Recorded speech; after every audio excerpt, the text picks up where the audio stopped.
اگست ہمارے ملک کے آزادی کا دن ہے۔ آزادی اللہ تعالیٰ کی ایک بہت بڑی نعمت ہے، اور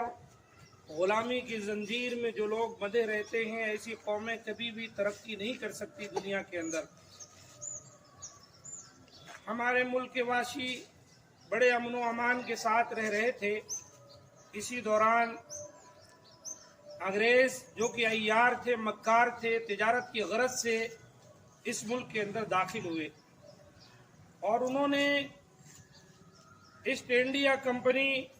کو فروغ دیا اور اس کے ذریعے سے پورے ملک کو اپنے قبضے میں کر لیا، اور پھر انہوں نے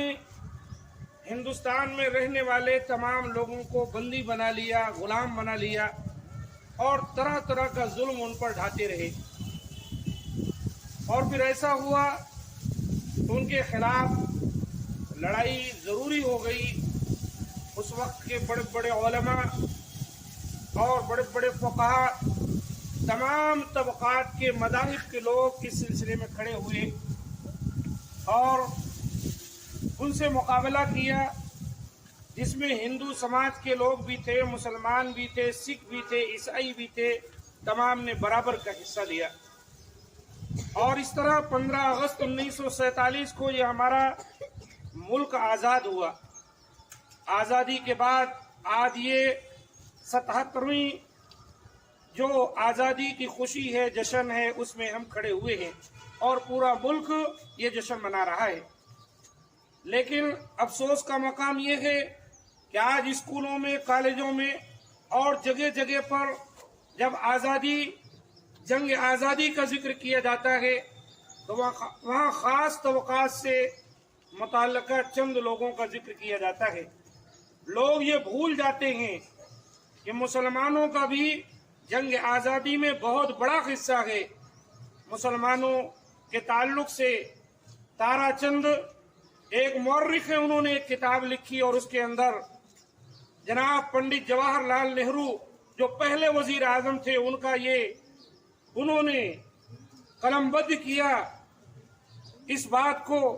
تو انہوں نے کہا کہ اگر پورے ہندوستان میں آزادی کے لیے جتنے لوگوں نے قربانیاں دی ہیں ان کو ترازو کے ایک پلڑے پر رکھا جائے، اور صادق پور کے جو علماء ہیں جن میں اکثریت اہل حدیثوں کی تھی، اگر ان کی قربانی کو ایک پلڑے پر رکھا جائے تو ان کی قربانیاں پورے ملک کی قربانیوں پر بھاری ہو جائے گی۔ عزیز ساتھیوں، یہی وہ چیز ہے جس کو ہم کو اور آپ کو جاننا ہے، سمجھنا ہے، اور اپنے آنے والی اولاد کو بتانا ہے۔ یہ ملک جو آزاد ہوا ہے اس میں ہمارا اور آپ کا بھی بہت زیادہ خون ہے، بلکہ اگر کہا جائے کہ مسلمان زیادہ شہید ہوئے ہیں، مسلمانوں نے زیادہ قربانیاں دی ہیں، یہ غلط نہ ہوگا۔ اس چیز کو سیکھنا ہے۔ لیکن آج ایک بہت بڑی کوشش جو ایک سازش کے تحت کی جا رہی وہ یہ ہے کہ تمام کے تمام تاریخی کتابوں کے اندر سے ایسے واقعات جن کا تعلق مسلمانوں سے ہے، ایسے آزادی کے ہیرو جو مسلمان تھے، ان کے ناموں کو نکالا جا رہا ہے، اور اس کی جگہ ایسے لوگوں کا نام دیا جا رہا ہے جن کا کوئی خاص کام جو ہے جنگ آزادی میں نہ تھا۔ لہذا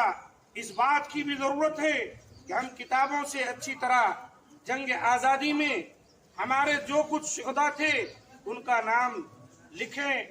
اور اس کا ایک نصاب بنائیں، اور اپنے بچوں کو ہم سکھائیں کہ اس ہندوستان کی جنگ آزادی میں ہمارے اسلاف نے، ہمارے بزرگوں نے کیسی کیسی قربانیاں دی۔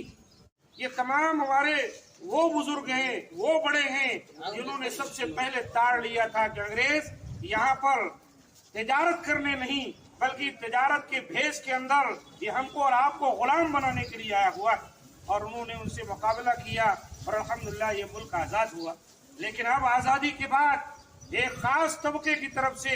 یہی بات باور کرائی جا رہی ہے گویا انہوں نے ہی اس ملک کو آزاد کیا، مسلمانوں کی کوئی کوشش اور کاوش نہیں رہی۔ انگریزوں کے دور میں جس طرح مسلمانوں پر ظلم و بربریت کا بازار گرم کیا گیا، آج پھر سے وہی ذہنیت اس ملک کے اندر پیدا ہو رہی ہے۔ ضرورت اس بات کی ہے کہ ہم ان باتوں کو سمجھیں اور اپنے